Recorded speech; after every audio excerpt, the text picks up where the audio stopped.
আসসালামু আলাইকুম। আসুন দেখতে থাকুন প্রাকৃতিক ঝর্ণা, নদীর পানির ঝর্ণা দেখুন।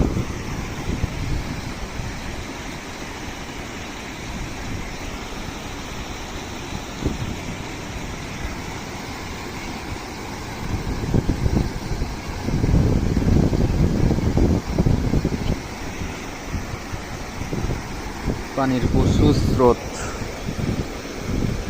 নদীর মাঝখানে মাটি দ্বারা বাঁধ বেঁধে পানি আটকে রাখছে, মাঝখান থেকে ছেড়ে দিচ্ছে।